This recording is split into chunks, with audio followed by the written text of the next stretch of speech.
Mari kita berdoa. Kami datang hari ini Tuhan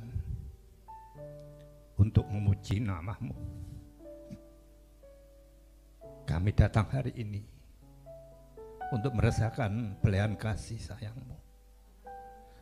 Kami memerlukan Engkau Tuhan, terutama di saat ini di mana banyak bencana datang, banjir di mana-mana, gunung api meletus, sakit penyakit yang datang menerka bukan hanya bangsa dan negara kami, tapi hampir semua penduduk di dunia ini Tuhan.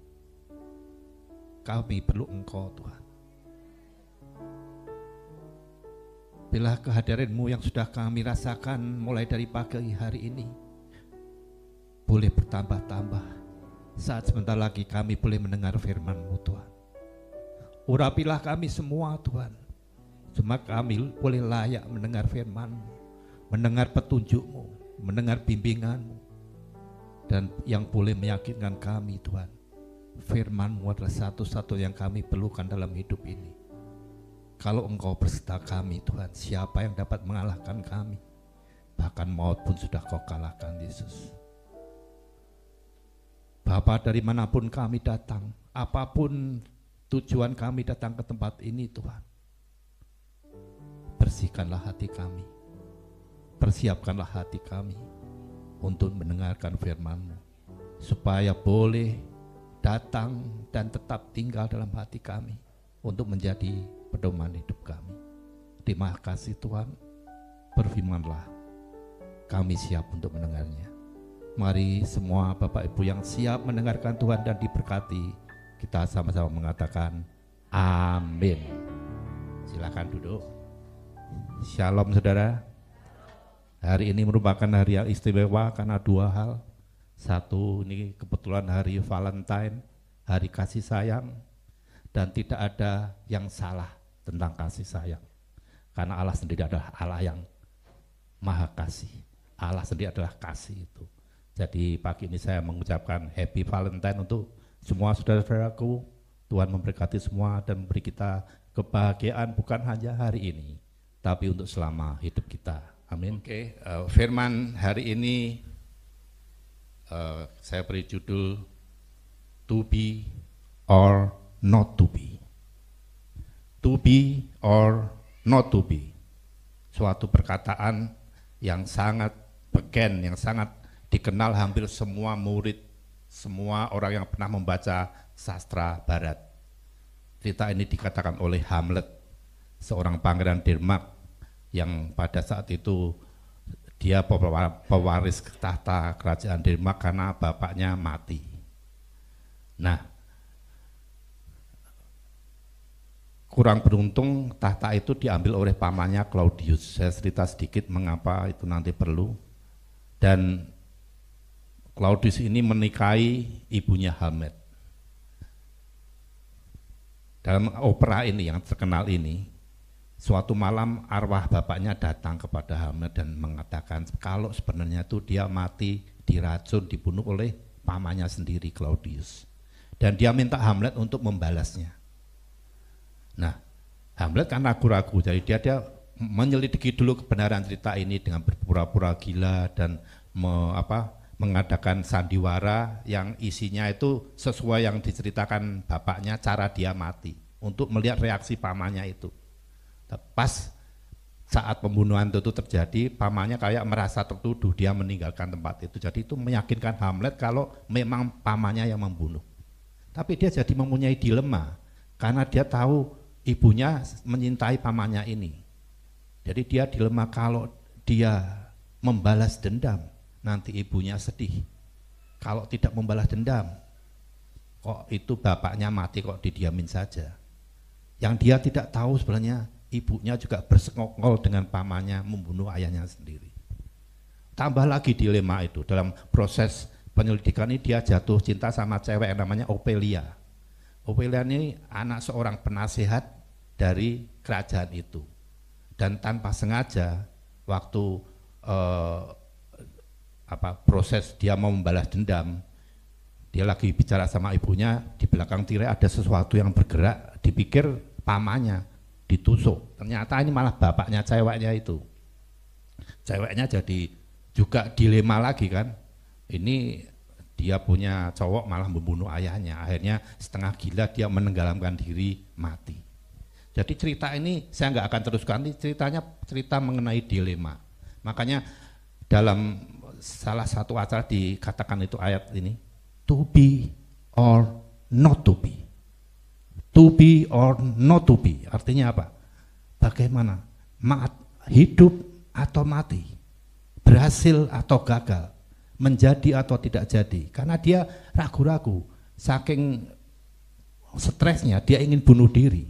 Tapi sebagai orang Kristen, Denmark dan negara Kristen, dia khawatir karena bunuh diri itu dilarang sama agamanya. Jadi tiap hari pikiran Hamlet itu dipenuhi oleh dilema, membunuh atau tidak, ya, mau bunuh diri atau tidak.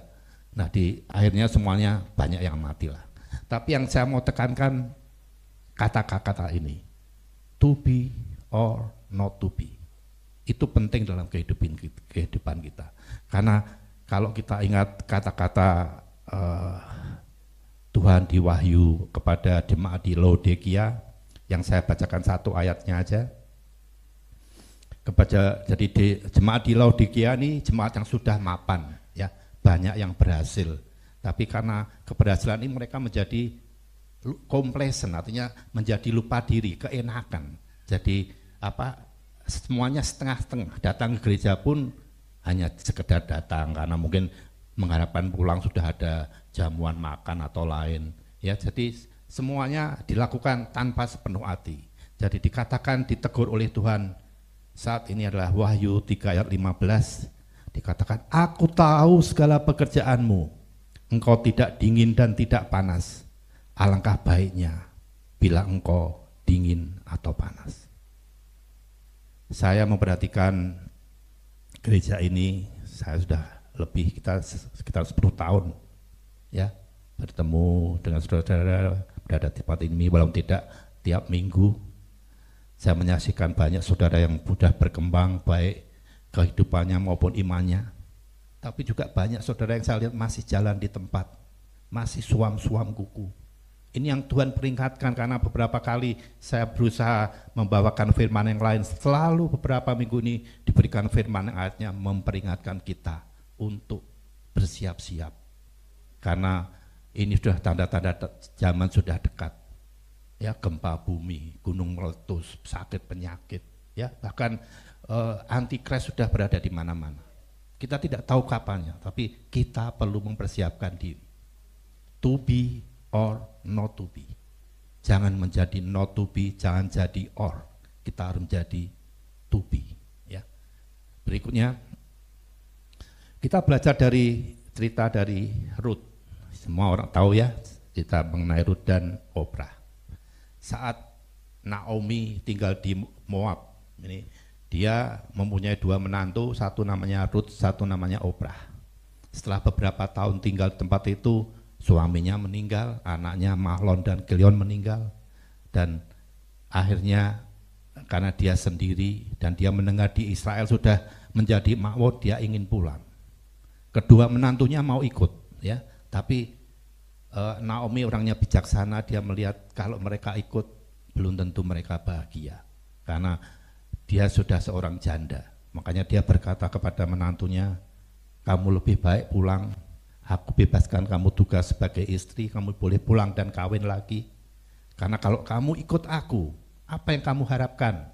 Aku sudah paling enggak, Naomi itu umurnya 45 atau 50 tahun karena anaknya sudah gede-gede. Aku tidak punya anak lain yang bisa menggantikan anakku untuk mengawini engkau. Dan kalau toh aku nanti kawin lagi, belum tentu karena usianya udah 50, kamu harus menunggu sekian belasan tahun, apa kamu bisa menderita? Lebih baik kamu pulang, tinggal di negaramu. Nah, 2 perempuan yang sama, yang tinggal bersama-sama Naomi selama beberapa tahun, menemui Naomi yang sama, mendengarkan cerita tentang Tuhan yang sama, mempunyai pendapat yang berbeda. Oprah, mungkin dia tidak Kita tahu dia juga menangis, dia mengasihi Naomi, tapi kelihatannya pengetahuannya tentang Tuhan belum begitu mendalam. Sehingga saat dia ditawarin, dia seolah disadarkan. Benar juga ya, kalau aku ikut Naomi apa yang aku harapkan? Mumpung ditawari, dia memilih untuk oke, terima kasih Bu, walaupun menangis, CC goodbye, cipika-cipiki, dia pulang. Tapi Rut lain, dia berkata di dalam ayat Rut 1 ayat 16, tetapi kata Rut, janganlah desak aku meninggalkan engkau dan pulang dengan tidak mengikuti engkau, sebab kemanapun engkau pergi, ke situ jugalah aku pergi, dan di mana engkau bermalam, di situ jugalah aku bermalam. Bangsamu adalah bangsamu dan Tuhanku adalah Tuhanku. Bahkan dia berkata, di mana engkau mati dan dikuburkan, aku mau juga mati dan dikuburkan. Ini mendatangkan orang yang tahu betul siapa Naomi. Dia begitu mengasihi mertuanya, bahkan mengasihi Tuhannya. Tuhanmu adalah Tuhanku. Aku tidak peduli di mana aku mati, aku akan mengikut engkau. Aku tidak peduli aku dapat suami atau tidak, aku tetap mengikut engkau. Dia berubah dari bangsa Moab yang tidak mengenal Tuhan, menjadi begitu menyintai anak-anak Tuhan, menyintai Tuhan, sehingga dia rela untuk mengikut. Itu yang Tuhan harapkan dari kita. Kita ini seolah sebagai bangsa Moab, kita tidak kenal. Kita dikenalkan oleh Yesus untuk datang kepada Allah. Ya, kita punya pilihan. Mau tetap tinggal kembali oprah ke kehidupan kita yang lama, atau menjadi Rut, mengikut Tuhan. Dan akhirnya saudara tahu ceritanya, dia mempunyai keturunan, Daud adalah keturunannya. Luar biasa berkat Tuhan ya. Contoh satu lagi, di 2 Raja-Raja 7 ayat 4. Ini cerita saat bangsa Israel dikepung oleh Ben-Hadad Raja Aram. Dikepung berminggu-minggu sehingga modelnya kota Yerusalem kan dikepung benteng itu. Jadi waktu dia dikepung berminggu-minggu nggak ada makanan yang bisa masuk, kehabisan makanan. Dikatakan harga gandum dan jagung sudah melonjak keras, bahkan lebih teruk lagi. Ya, orang Madura bilang lebih teruk lagi. Ada 2 ibu dikatakan yang bertengkar, karena dikatakan mengapa kamu bertengkar? Kemarin kita sudah berjanji, kita punya masing-masing anak, karena nggak ada makanan kita sembelih anak kami. Kemarin anak saya udah disembelih untuk dimakan bersama-sama. Sekarang giliran dia, anaknya dia nggak mau nyembelih anaknya. Begitu penderitaan yang dirasakan oleh bangsa Israel. Sampai harus makan anak sendiri, tidak ada harapan, ya. Dan kebetulannya yang sebetulnya tidak kebetulan ya. Ada 4 orang yang berpenyakit lepra. Penyakit lepra tidak boleh tinggal di dalam kota. Dia tinggal di dalam luar kota dan mereka sudah putus asa. Dikatakan di sini di 2 Raja 7 ayat 4. Jadi mereka rundingan mau masuk atau mau tinggal. Jika kita berkata, baiklah kita masuk ke kota, tapi di kota ada kelaparan, kita akan mati juga, ya. Apalagi orang yang nggak sakit aja nggak bisa makan, ya, kita malah diusir, ya. Kita akan mati juga. Jika kita tinggal di sini sama juga, nggak ada yang bawa kita makan, kita akan mati. Jadi sekarang satu-satunya harapan, marilah kita menyeberang ke perkemahan tentara Aram. Jika mereka membiarkan kita hidup, jika mereka mengasihi kita, ya untunglah kita akan hidup. Jika tidak, jika mereka membunuh kita, apa ruginya?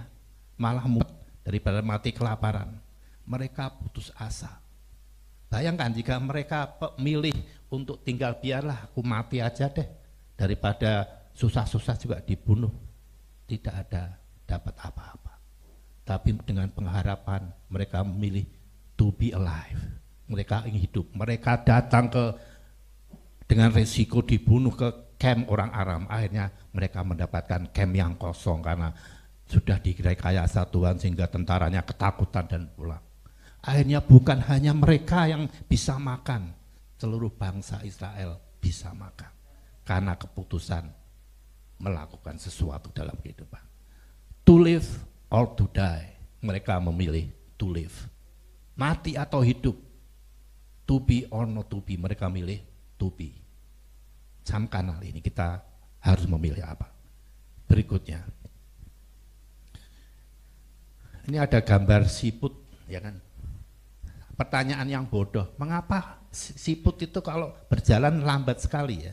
Ada yang bisa jawab? Mengapa siput kalau berjalan lambat sekali?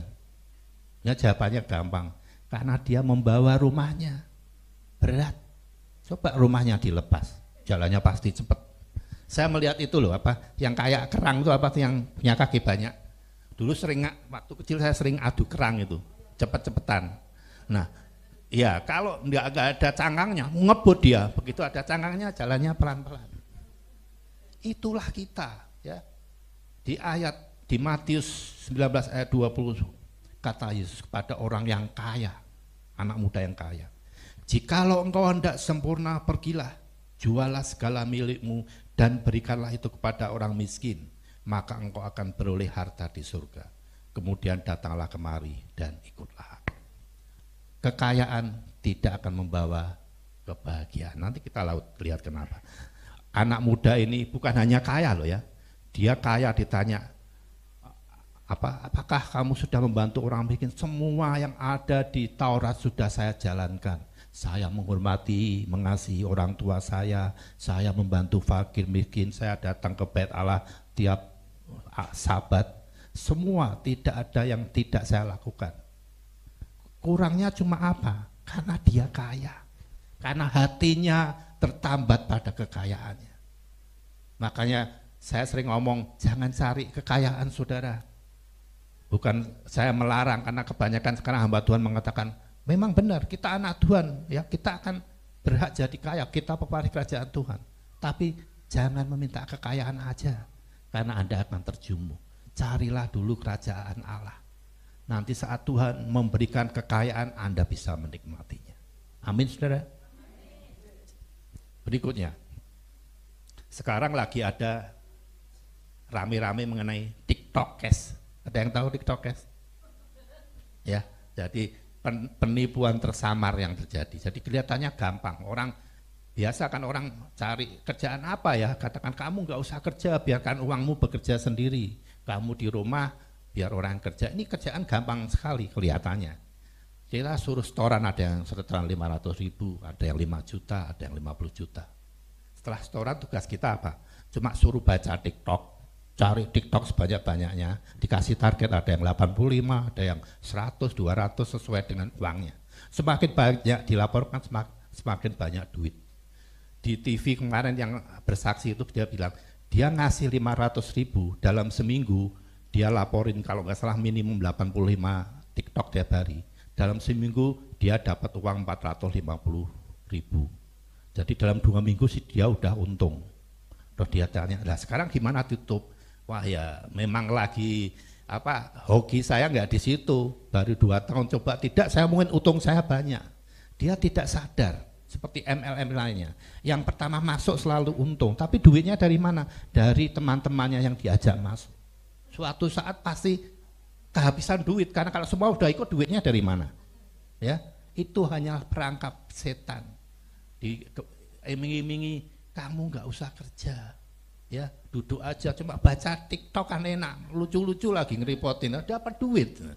Nah itu ya, seperti gambar ini saya dulu pernah cerita, seperti kita itu lari di atas treadmill, ya lari, kejar duit, tapi sebenarnya kita lari, kelihatannya sesuatu, tapi nggak nyampe-nyampe, karena cuma lari di tempat.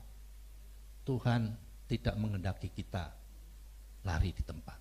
Kalau kita diperingatkan, kalau kita diberi tantangan dalam hidup, bukan karena kita dihukum, tapi karena Tuhan mengasihi kita.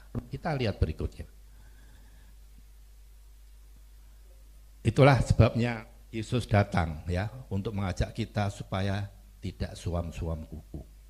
Di Yohanes 13 ayat 15 dikatakan, sebab aku telah memberikan suatu teladan kepada kamu, supaya kamu juga berbuat sama seperti yang telah kuperbuat kepadamu.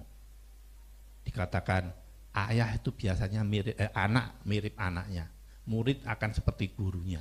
Ya, Anak perempuan akan seperti ibunya. Jadi Tuhan berkata, aku tidak hanya ingin engkau hidup berkecukupan, aku tidak ingin engkau hanya hidup sebagai orang baik, aku ingin engkau sempurna seperti aku. Jadilah sempurna.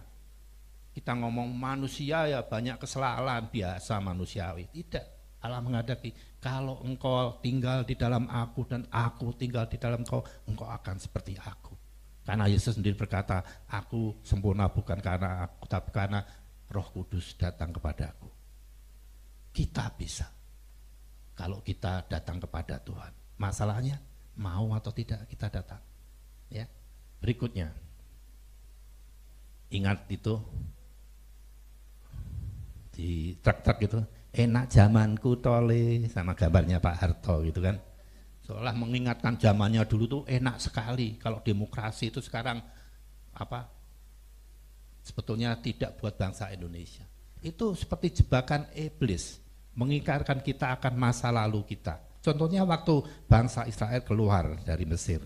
Di Keluaran 13 ayat 17 dikatakan, setelah Firaun membiarkan bangsa itu pergi, Allah tidak menuntun mereka melalui jalan ke negeri orang Filistin, walaupun jalan ini paling dekat, sebab firman Allah, jangan-jangan bangsa ini menyesal apabila mereka menghadapi peperangan sehingga mereka kembali ke Mesir.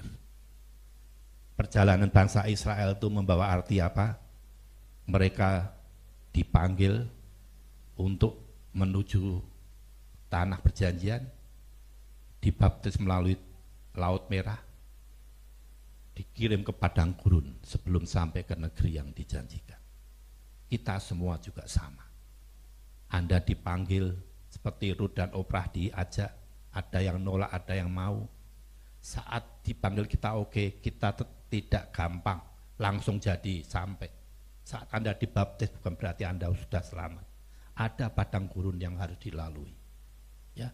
Dan kalau kita mengikuti api Tuhan, tiang api, tiang awan, kalau kita menuruti api Roh Kudus, kita akan sampai. Asal kita tidak gerundel.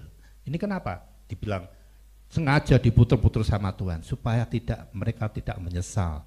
Baru aja keluar, wah enak di Mesir, kita ada semua sedia, susu tersedia, makanan tersedia. Mereka nggak ngomong susahnya dipukulin ya. Yang diingat saat wah mulutnya ini bahasa Prancisnya ngomiang terus ya. Nggak ada rasa terima kasih, ngomong aja, gerundel terus ya. Itu. Jadi hati-hati saudara. Sekarang apa bedanya dengan Yesus berikutnya? Lukas 4 ayat 1. Yesus yang penuh dengan Roh Kudus kembali dari sungai Yordan lalu dibawa oleh Roh Kudus ke padang gurun. Di situ ia tinggal 40 hari lamanya dan dicobai iblis. Saudara, sebenarnya kalau saya tadi lihat di peta, jarak dari Mesir ke Kanaan itu sekitar 800 kilometer. Ya. Orang berjalan itu kecepatan sekitar 34. Kalau kita jalan cepat, saya dulu pernah ikut jalan cepat, bisa minimum 6 kilometer itu 1 jam. Kalau kita katakan jalan aja 5 jam atau 6 jam dengan kecepatan 5 kilometer, 1 jam itu berapa? 30, ya kan? 30 kilometer. Artinya 800 kilometer itu dapat kita tempuh dalam waktu sebulan. Ya. Itu kalau kita jalan santai, kalau kita jalan terus 12 jam mungkin 20 hari udah nyampe. Ya kan, 12 kali 5, 60. Ya, 15 hari udah nyampe. Kalau jalan santai 40 hari nyampe. Harusnya bangsa Israel nyampe itu cuma 40 hari. Makanya Yesus saya percaya dia berjalan di gurun itu kayak napak tilas, melewati jalan yang ditempuh oleh bangsa Israel dalam 40 hari. Kenapa Yesus bisa 40 hari? Bangsa Israel 40 tahun. Karena omongannya tadi, nyanyiannya ini yang menyanyikan seluruh kebun binatang keluar dari sedikit-sedikit, wah enak zaman dulu, terus enak zamanku tole, ya. Selalu ingat kata-kata itu. Jadi nggak pernah maju sampai dihukum. Supaya apa? Supaya jangan keluar kata-kata itu lagi. diberikan keajaiban supaya mereka tahu Tuhanlah satu-satunya yang memberi kita kehidupan. Kalau Anda ingin jalan cepat, ikut Yesus, contoh Yesus, minta Roh Kudus. Jangan setengah-setengah, minta semua, minta sempurna. Jangan cuma minta lulus nilai C, minta lulus nilai A+. Karena apa yang kita minta itu yang akan dikabulkan. Kalau kita tidak minta, tidak akan pernah diberi. Kenapa? Karena Tuhan takut salah, takut dituduh seperti tadi. Siapa yang nyuruh kamu bawa? Saya nggak pernah minta ke Kanaan, sekarang saya harus menderita. Karena nggak minta, kita harus minta. Dan apa yang kita minta itu yang akan diberikan.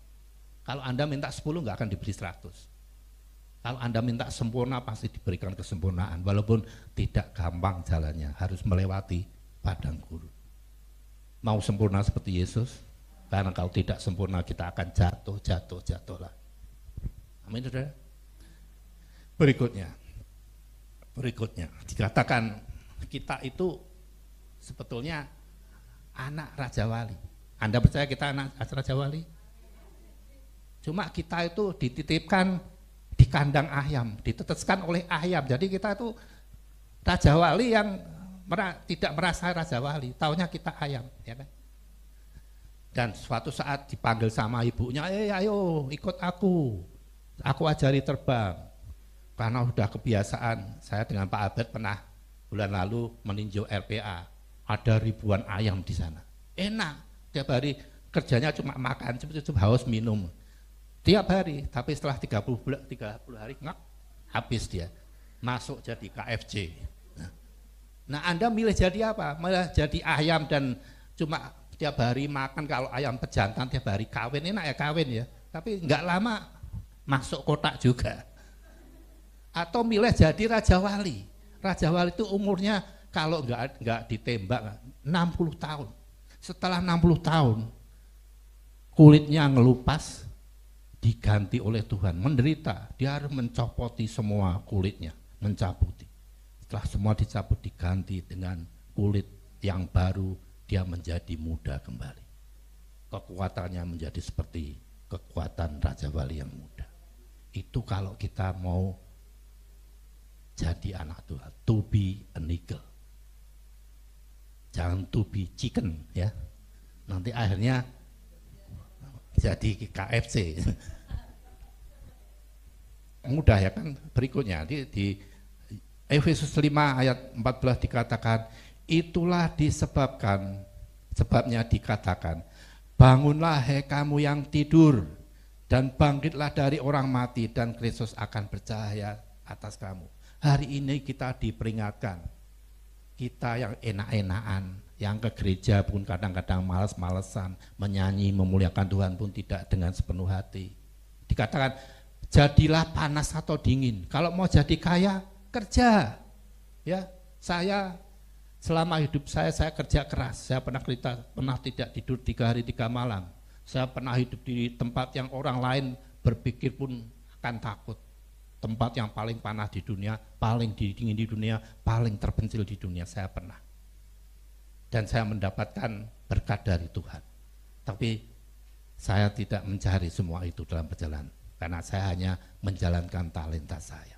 Itu yang membuat saya bertahan. Ya, di sini dikatakan bangunlah, bangkitlah, dan terbanglah. Tuhan menyadarkan kita hari ini, aku katakan kamu ini anak Raja Wali. Mulailah sekarang belajar terbang, jangan tunggu nanti keburu diambil oleh ya tukang jagal, mau terbang pun udah enggak sempat. Ya, tapi memang untuk terbang pun ada hal yang harus kita lakukan, tantangan yang kita lalui. Berikutnya,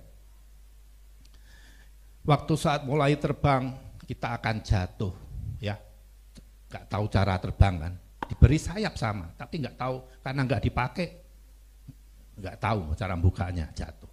Kita akan takut, bagaimana ya? Waduh, saya harus terjun dari gunung yang tinggi, nanti jadi ajur lebur kan? Tapi induk kita, Tuhan kita menjaga kita. Kalau kita mau melangkah, mau belajar terbang saat kita jatuh, akan diambil, dibawa naik lagi, dijatuhkan lagi sampai kita bisa terbang. Itulah sebabnya Anda semua melewati hari-hari yang penuh tantangan. Kalau Anda bilang, kok lama sekali, itu salah Anda, karena maunya nggak mau bangkit. Dikatakan dipukul, ya udah enak tidur daripada bangun dipukul lagi. Ya. Orang yang berhasil adalah orang yang jatuh 7 kali, bangunnya 8 kali. Jangan baru mau dipukul udah pura-pura jatuh, mati. Ya kan, daripada kepukul katanya, nggak akan berhasil, saudara. Jadi ingatlah, belajar terbang tidak gampang. Tapi Tuhan berkata di 2 Samuel 22 ayat 7, ketika aku dalam kesesakan, aku berseru kepada Tuhan, kepada Allahku aku berseru, dan ia mendengar suaraku dari baitnya, teriakku minta tolong masuk ke telinganya. Daud yang dijanjikan jadi raja, menggantikan Saul, malah diburu-buru, selama hidupnya dikejar-kejar. Dia tidak komplain, tidak bilang, Tuhan kamu kan janjiin saya jadi raja, kok saya malah dikejar-kejar. Dia tahu Tuhannya akan datang pada waktunya. Ada saatnya dia harus belajar, ya, melewati padang gurunnya. Dan saat dia mengalami penderitaan, dia cuma berkata, aku berseru kepada Tuhanku, Tuhan aku tidak kuat, Tuhan tolong aku, lindungi aku dari musuhku. Dan dikatakan, dan Tuhannya datang, ya. Dan ia mendengar suaraku dari baitnya, teriakku minta tolong masuk ke dalam telinganya. Saya ingin bertanya, pernahkah Bapak Ibu berteriak minta tolong dengan sungguh-sungguh dan mendengar jawaban Tuhan? Jangan hanya berteriak tolong, tolong, belum dijawab udah lari, nggak pernah tahu jawabannya kan. Saat Anda berteriak minta tolong, tunggu jawaban Tuhan. Anda akan merasakan damai, sukacita. Apapun yang ada dalam Anda, diri Anda, itu jawaban dari Tuhan. Amin, saudara. Mau bersabar menunggu? Berikutnya, nah, dikatakan Yesus adalah Immanuel. Dia akan dinamakan Immanuel. Karena apa? Immanuel artinya karena Tuhan beserta dengan kita. Tuhan disebut Immanuel saat Roh Kudus mulai masuk dalam tubuh Yesus dan tinggal di dalamnya. Dia dinamakan Immanuel. Hari ini Tuhan menawarkan, maukah kamu menjadi Immanuel? Do you want to be Immanuel? Atau kamu ingin Demonuel? Kalau kita menyayangi Tuhan, kalau Tuhan bersama kita disebut Immanuel. Tapi kalau uang, kalau iblis berserta kita, itu namanya Demonuel. Demon, iblis beserta kita. Milih mau menjadi demon atau Immanuel, ya. Kalau kita mau menjadi Immanuel, dikatakan di Kisah Rasul 2 ayat 28, engkau memberitakan kepadaku jalan kehidupan, engkau akan melimpahi aku dengan sukacita di hadapanmu. Di hadapan Tuhan kita akan bisa memandang wajah Tuhan seperti lagu tadi, aku ingin memandang wajahmu. Kalau bangsa Israel takut memandang itu nanti mati, kalau kita memandang wajah Tuhan seperti Musa memandang wajah Tuhan, wajah kita akan bersinar. Kita harus menjadi Immanuel. To be or not to be Immanuel or not, itu decision, keputusan yang Tuhan tawarkan kepada kita. Jangan tunggu lama lagi. Jangan-jangan COVID nanti menjemput Anda sebelum saatnya, ya. Yang terakhir, Mazmur 91 ayat 14. Jadi saya panggil mungkin WL kembali ke tempatnya. Pemazmur mengatakan, sungguh hatinya, Tuhan mengatakan kepada pemazmur ini, sungguh hatinya melekat kepadaku, maka aku akan meluputkannya, aku akan membentenginya, sebab ia mengenal namaku. Kalau kita mengenal Tuhan dan dikenal oleh Tuhan, kalau Tuhan sudah berkata itu adalah anakku, itu adalah tempat di mana aku tunggal, Dia akan membentengi kita, Dia akan menjaga kita dari musuh-musuh kita. Kita tidak perlu takut, tidak perlu wah kemana cari makanan, ya, pasti akan diberikan kepada kita. Yakin akan itu? Mau kita datang? To be or not to be? Mana yang mau dipilih? Mana yang dipilih? Mana yang dipilih? To be Immanuel. Ya, ada sambil nanti berdoa, saya ingin kita menyanyikan berikutnya lagu hanya refrainnya yang Yehovah is your name, Yehovah is your name, Yehovah is your name, Yehovah is your name. Nyanyi lagi tapi yang kedua kita ganti Immanuel is my name. Immanuel is my name, Yehovah is your name, Immanuel is my name. Hari ini kita deklarasikan kalau kita sudah dijadikan Tuhan Immanuel, Tuhan beserta kita. Kalau Anda memilih berkata, ya aku mau ikut, kita akan menjadi Immanuel. Dan selamanya, bukan hanya saat ini, saat kita pulang, dimanapun kita berada, Tuhan akan beserta kita. Kalau mau itu mari kita nyanyi dengan sungguh-sungguh ya. Yehovah is your name, Immanuel is my name, Yehovah is your name, Immanuel is my name. Sekarang nyanyi pelan-pelan aja, semangat aja pelan-pelan. Tuhan, kami bersyukur kepadamu karena pagi hari ini Kau telah menjadikan kami anak dari anak ayam yang sebentar lagi akan dibawa ke pejagalan. Kau sudah menawarkan kami menjadi anak Raja Wali, Raja Wali yang akan terbang di tengah-tengah badai. Semakin badai menerjang, semakin kami terbang tinggi. Kau akan memuliakan kami, Kau akan menolong kami, Kau akan mengurapi kami di hadapan musuh-musuh kami. Engkau akan menerangi jalan kami sehingga kami boleh menempati padang gurun yang akan kami lalui bersama. Terima kasih Tuhan, terima kasih. Ajar hari ini supaya kami percaya, supaya kami boleh bangun